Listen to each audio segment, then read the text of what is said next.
I think if you're shy, you always feel judged. You always feel like people are looking at you like you're different. And honestly, they're not because they're thinking of themselves. They really are. You're not on their radar.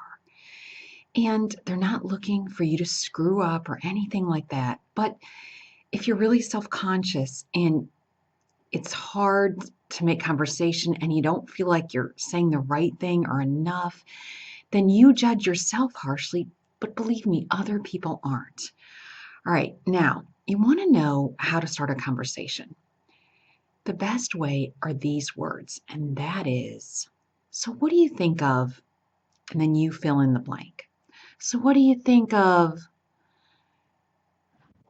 a boss, a teacher, a sports team, uh, some kind of music? You see what I mean? You could go anywhere with that question. And it's a great question because it gets people talking. And then you ask that question, and they're going to go on, likely, and then listen to what they say, and then ask another question about what they just said. So it's more about listening and not talking. And I know if you're shy, people always say, talk, or can't you say something? Or gosh, you're so quiet. But they don't want you to try to come up with something witty. That's not what they're looking for. What they want is for you to ask the right questions so that they can be talking, so that they can talk about their favorite subject, and that is themselves.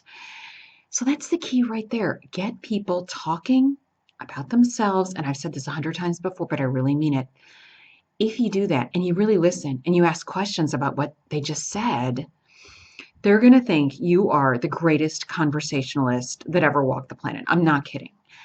Because people think they want you to just talk, talk, talk and say something really witty and just make everyone laugh. And that's not how it is, not at all.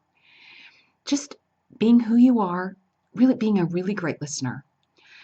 And you're going to have lots of friends. You really are.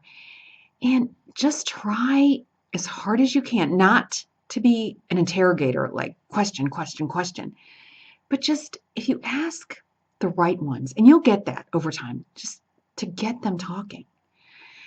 You know they're concerned about something, whatever it is. Ask them about that. You know they're having a problem with something. So how's that going?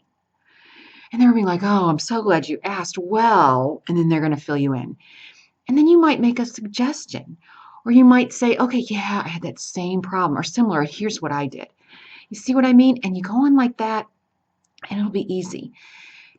I guess the biggest thing is don't put pressure on yourself to say something witty or to come up with some kind of sparkling conversation.